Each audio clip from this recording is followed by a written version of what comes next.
aujourd'hui, on va se mettre dans la tête de PN pour décrypter les étapes, les 4 ou 5 grandes étapes de son fonctionnement au moment où il te repère pour la première fois. Je vais essentiellement prendre en exemple la relation amoureuse. Mais ça fonctionne très bien et de la même manière dans le mécanisme et dans le milieu professionnel, dans le milieu familial et dans le milieu amical, voisin, tout ce que vous voulez. Un pervers narcissique reste un pervers narcissique avec tout le monde et dans tous les domaines. Pervers narcissique, quand il va te voir, mais vraiment te voir la toute première fois, il va te scanner, il va te décrypter, il va te décortiquer minutieusement. C'est instinctif chez eux, c'est-à-dire ils le font de manière naturelle. La première étape, il te voit. Il t'observe, il te lit, il décrypte ton langage corporel, tes mouvements et ta manière de parler avec d'autres personnes. Il ne s'approchera pas de toi tout de suite. Si jamais tu connais des personnes que lui aussi connaît, et ne sachant pas que tu connais les mêmes personnes que lui ou certaines mêmes personnes que lui, il va te regarder parler avec cette personne, il va venir te saluer la personne qu'il connaît, il va pas s'attarder, il va t'observer de loin. Ça, c'est sa première étape, son premier mécanisme. Une fois qu'il a fait ça, il va dans un deuxième temps voir les personnes qui t'ont déjà vu ou la personne qui t'a déjà vu et amener de manière subtile et sournoise la conversation sur toi pour voir ce que les autres personnes pensent de toi, comment ces personnes-là te décrivent et qu'est-ce qu'elles expliquent et disent sur toi. Lui, pendant ce temps-là, il enregistre toutes les informations qui sont données à ton sujet. Les personnes, elles vont te décrire comme quelqu'un de sympa, de cool, de tranquille, de gentil. Voilà, elles vont parler de tes qualités, elles vont parler de tes défauts. Et lui, déjà la première fois, quand il t'a décortiqué, bien sûr qu'il a vu en toi, ils ont cette capacité, cette facilité, cet entraînement depuis toujours à justement tout de suite cerner les failles de la potentielle future proie. C'est-à-dire qu'il a cerné les failles dont tu as conscience d'avoir et il a cerné les failles dont tu n'as même pas conscience d'avoir ou de la profondeur de tes failles. Il a scanné tes qualités, les qualités dont tu as conscience d'avoir et les qualités dont tu n'as même pas conscience d'avoir ou au degré de profondeur que tu as. Bien sûr, on a tous des défauts, donc ça, je passe. Cette partie-là, bien qu'on ait tous des défauts. Quand il a amené cette conversation sur toi et que les personnes donc te décrivent, lui, il enregistre. Ça, c'est sa deuxième étape. La troisième étape, il va faire quoi? Au moment où il va avoir l'occasion de te revoir, alors c'est soit parce que, je sais pas, je te donne un exemple, c'est un scénario après le boulot où tu vas toujours te poser à la même terrasse de café, décompresser avant de rentrer chez toi, voilà, boire un verre, et puis voilà, il sait que tu es régulièrement à cet endroit, il va faire en sorte de venir à cet endroit de manière régulière pour avoir l'occasion de te croiser. À ce moment-là, il va faire en sorte de t'aborder. Et par exemple te dire oui, je t'ai vu avec un tel ce jour-là, comment tu vas, on le connaît, machin, nanana, et il va chercher donc à rentrer en communication avec toi. Toi, bah, forcément, tu vas discuter avec cette personne, avec ce PN, tu vas pas te méfier et la conversation va être fluide, elle va être simple. Il va commencer à ce moment-là à te faire parler. Et comment il va procéder pour te faire parler, c'est qu'il va te parler de lui. Alors messieurs, je parle au masculin, encore une fois, mettez tout ce que je dis au féminin, c'est pareil, hein, versez tout ce que vous voulez dans le sens que vous voulez, masculin, féminin, prenez-le comme vous voulez. Donc il va commencer à te parler de lui et bien sûr, sur tout ce qu'il va te raconter de sa vie ou de la manière dont il va se décrire, il va y avoir 5% de vérité et 95% de mensonge. Toi, tu es face à quelqu'un qui te parle de lui, tu ne sais pas qu'il est en train de te mentir et tu vois pas la raison pour laquelle une personne pourrait te parler d'elle et te raconter n'importe quoi. Donc, ce que tu vas faire, c'est que tu vas t'ouvrir de manière naturelle à cette personne, un petit peu sur ta vie. Tu vas commencer également à parler de toi, à répondre à ses questions et lui, au fait, il va enregistrer, il va pas hésiter à te poser des questions pour justement avoir les informations sur toi. En même temps, pendant qu'il te parle, il va te donner cette impression de te comprendre. Il va te donner cette impression qu'il est à l'écoute, et il est à l'écoute, mais pas dans le bon sens. Et que, au fait, la personne qui va te comprendre, c'est la personne qui voit exactement où tu veux en venir et qui te soutient. Le temps va passer, vous allez vous voir de plus en plus ou vous croiser de plus en plus et donc vous allez créer, il va faire en sorte que tu crées avec cette personne ce lien de confiance, cette espèce de début d'amitié qui va se mettre en place. Donc tu ne vas pas te méfier, tu vas de plus en plus te dévoiler à cette personne, il va te poser des questions et tu vas de plus en plus te dévoiler à lui. À partir de là, il va commencer à mettre en place l'étape, la phase de séduction. Il va commencer à te séduire, à te mettre sur un piédestal, à te dire que tu es une personne, à te faire comprendre ou à te dire clairement que tu es une personne exceptionnelle, sympa, il va te valoriser. Et toi, étant donné que tu as aussi des failles narcissiques comme toutes les proies, et comme beaucoup d'entre nous avons des failles, tant qu'on ne les travaille pas, elles se retournent contre nous. Il va donc te valoriser, te mettre sur un piédestal, te complimenter, tu vas te sentir écoutée, soutenue, tu vas te sentir belle, tu vas te sentir bien, tu vas te sentir valorisée à ses yeux. Tu vas commencer petit à petit à tomber sous le charme de cette personne. Lui, il t'a sélectionné et toi, tu t'es laissé choisir entre guillemets. Je reviendrai là-dessus sur une prochaine vidéo pour expliquer comment on se laisse choisir. Tu vas te laisser choisir par ce PN sans même t'en rendre compte et tu vas donc rentrer dans son jeu, il va te faire rentrer dans son jeu et tu vas tomber sous son charme. Troisième étape, une fois que tu commences à tomber sous son charme, il va mettre en place ce qu'on appelle la phase d'envahissement. Cette phase, elle consiste en quoi? Pour lui, c'est-à-dire qu'il va t'envahir de messages. Il va t'envoyer des textos tous les jours.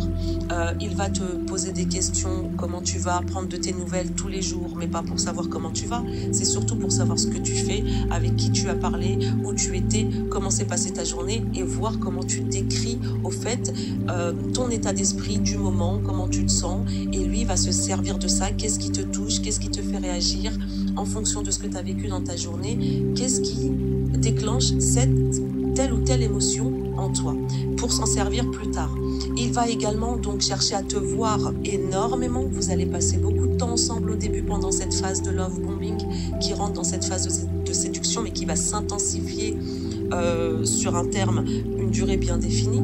Il va mettre en place donc cette phase de love bombing où il va commencer à te voir passer énormément de temps avec toi. Alors de préférence, toujours avec les pervers narcissiques, te voir chez toi, dans ton milieu, dans ton espace à toi. Pourquoi? Parce que ça lui permet justement de te voir évoluer dans ton espace, voir comment tu te comportes chez toi pour pouvoir envahir ton espace. Il va venir envahir ton espace. Je te donne des exemples tout bêtes, mais vraiment pris comme ça de manière isolée, c'est insignifiant.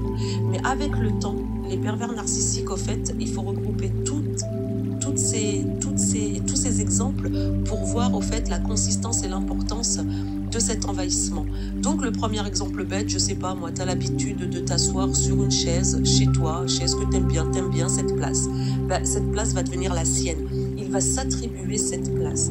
Et toi forcément, étant donné que tu veux qu'il se sente à l'aise et que tu veux qu'il soit bien chez toi parce que tu sais accueillir les gens, tu vas rien dire. Et petit à petit, il va s'approprier cet endroit-là. Je sais pas, encore un exemple bête, tu as une tasse dans laquelle tu aimes bien boire ton café, ton thé, ton chocolat, ce que tu veux. Elle n'a aucune différence avec les autres tasses, mais tu l'aimes bien celle-là. Eh ben, il va se l'approprier.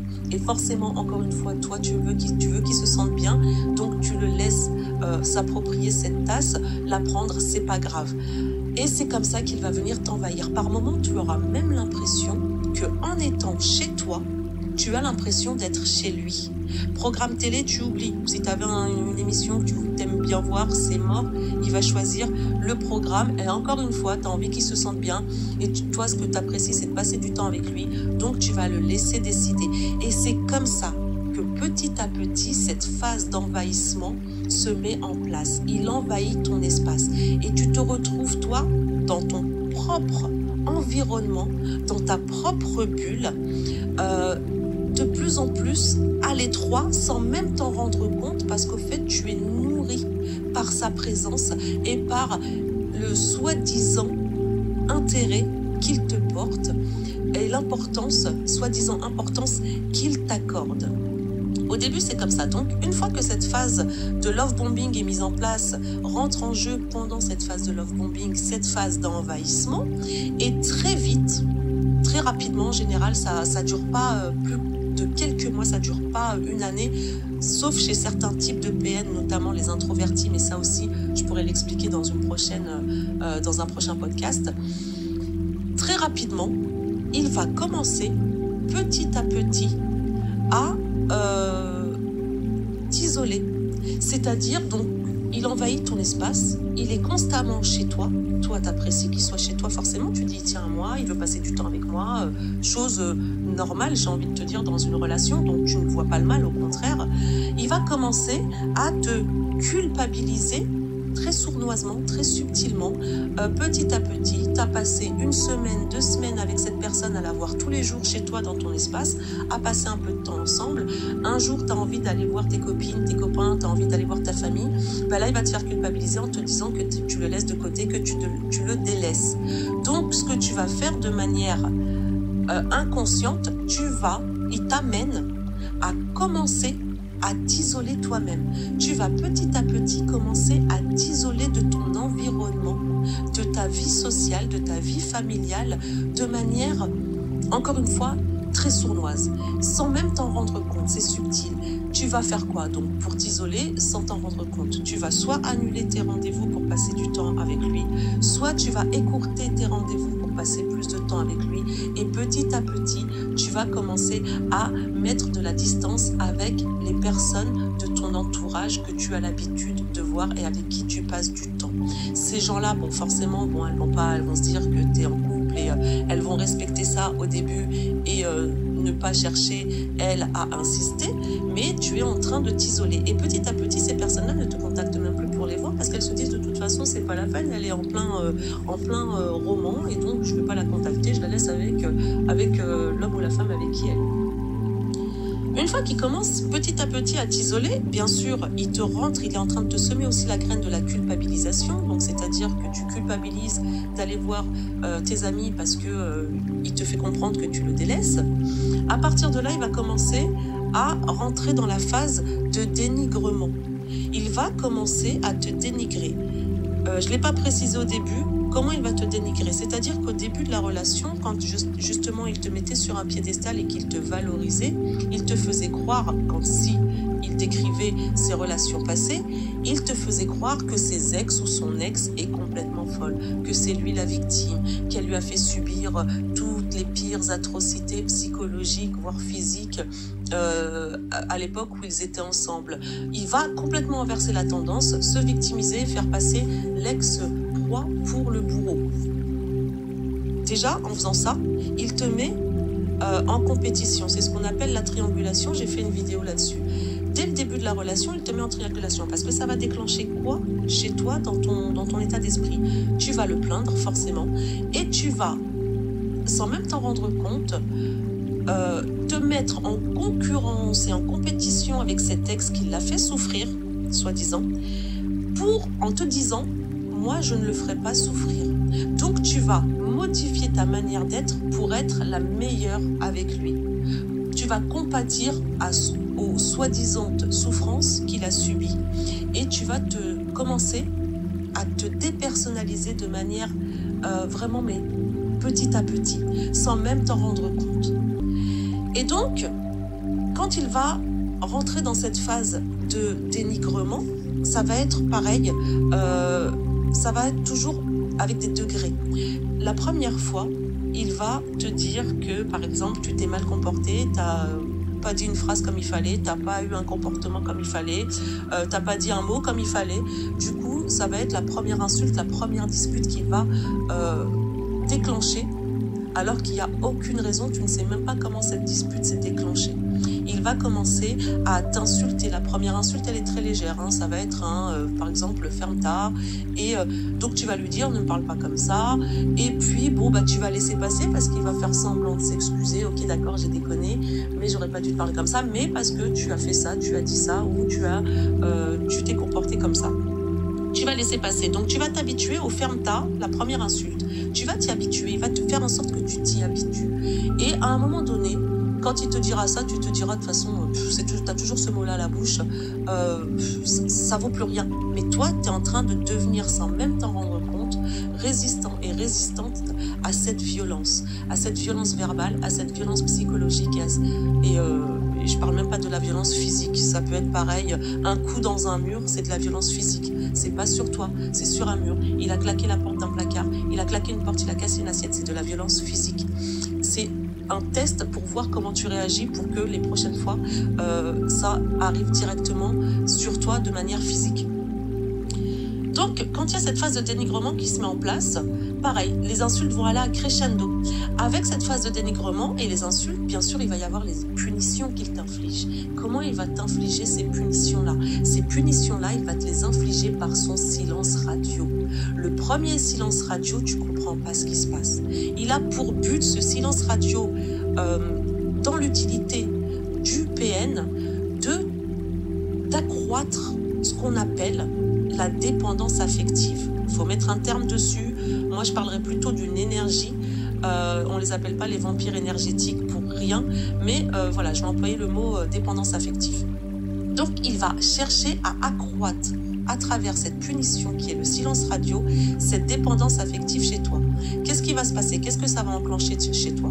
Il va plus te donner ni son, ni couleur, ni image, ni rien pendant quelques jours. La première fois, elle n'est pas très longue. Ça va être entre 3-4 jours, une semaine, 10 jours maximum, et encore c'est large.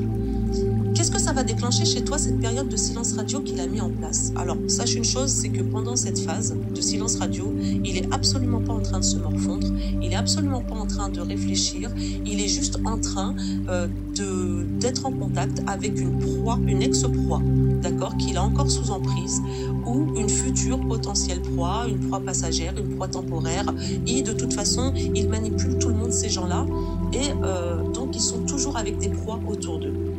Mais toi, qu'est-ce que ça va déclencher chez toi? Donc ça va venir creuser de plus en plus cette dépendance affective, ça va créer de la culpabilité encore plus chez toi, ça va créer du remords, tu vas te remettre en question en te disant mais si j'avais pas dit ça, si j'avais pas fait ça, peut-être que ça se serait pas passé comme ça, j'aurais dû me taire, j'aurais dû. Donc tu vas te remettre continuellement en question, tu vas mettre toutes tes journées en stand-by, tu vas rentrer dans une espèce de bulle où tu seras obsédé, omnibulé par lui, tu vas chercher à le contacter je ne sais pas combien de fois par jour, ça va être limite clairement du harcèlement. Tu vas essayer, bien sûr parce qu'il ne répondra pas, tu vas essayer d'aller regarder ses réseaux, voir ce qu'il fait, et pendant ce temps-là tu ne vis pas. Tu mets toute ta vie en stand-by pendant que lui est en train de profiter pleinement de ce silence radio, et il sait très bien qu'à un moment donné il va revenir. Pendant ce temps-là, il est en train d'observer combien de temps tu tiens avant de commencer à le contacter clairement. Et puis un jour, il revient comme si de rien n'était. C'est ce qu'on appelle le hovering. Mais alors vraiment comme si de rien n'était, il ne va même pas chercher à s'expliquer, à revenir sur la conversation, rien du tout. Tu vas être tellement contente de le revoir que tu vas laisser passer.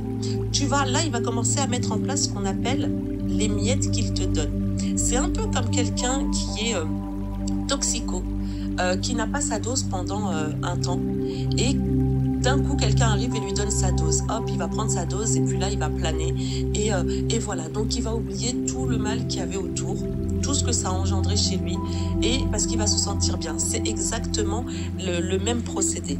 Donc il va venir, il va te donner cette miette, et toi tu vas accepter forcément, et peut-être même que tu vas t'excuser pour quelque chose que tu n'as pas fait. Tu ne sais même pas pourquoi, et tu vas t'excuser pour quelque chose que tu n'as pas fait. Et là, petit à petit, il va commencer également à t'habituer donc au silence radio. Un jour où il a besoin de sortir, où il a besoin d'aller voir une future potentielle proie, une ex-proie, en tout cas de faire quelque chose sans toi, il va, encore une fois, te faire un silence radio plus long et ainsi de suite. Et il va t'habituer comme ça, il va te rendre résistant et résistante à justement ces silences radio. Et là, en même temps, quand il revient, bien sûr, après ça, il y a donc cette phase de destruction. Pendant les silences radio, quand il rentre dans la phase de dénigrement avec les silences radio, se met en place, s'enchaîne à la suite la phase de destruction. L'humiliation, le rabaissement, tu deviens l'ombre de toi-même, tu n'arrives plus à penser par toi-même. Tout ce que tu veux faire ou toutes les décisions que tu veux prendre, tu n'arrives plus à les prendre par toi-même sans te demander ce qu'il va penser et comment il va réagir. Et il va commencer à te détruire. Les amis, tout ça, c'est pour vous dire que, c'est pour te dire qu'il faut que, à un moment donné, de toute façon, tu as le déclic. Peu importe le temps que ça prend. Tu finis par avoir un déclic. Et ce qui va déclencher ce déclic pour sortir de cette relation, qui va te permettre de sortir déjà de faire le premier pas pour sortir de cette relation, malheureusement, ça va être un choc, une violence physique, une violence psychologique, une violence verbale, quelque chose qui va te provoquer donc de fort, qui va te provoquer ce déclic. Ne culpabilisez pas parce que vous y retournez plusieurs fois dans cette relation avec PN. Toutes les proies de PN sont retournées plusieurs fois dans cette relation, ont toujours laissé des chances, se sont toujours remises en question. Il faut sortir de cette relation. Quand tu sors de cette relation, pour sortir de cette relation, il faut comprendre que quoi que tu fasses, peu importe la manière dont tu te comportes, peu importe l'investissement que tu mets dans cette relation, peu importe ce que tu donnes à PN, il ne sera jamais, jamais, jamais, jamais satisfait. Il t'en demandera toujours plus et plus et plus et plus. Ce sera jamais assez. Moi, j'assimile PN à une passoire. Tu prends une passoire, tu essayes de la remplir, elle se remplira jamais. Tu t'épuises pour rien.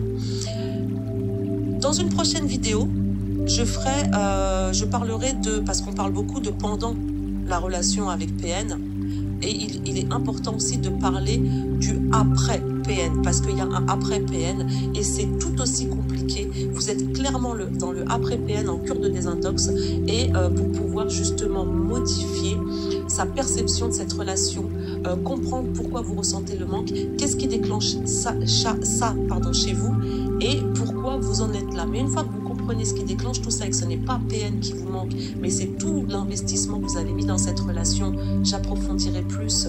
Dites-moi si vous voulez que j'approfondisse plus ce point-là, je le ferai.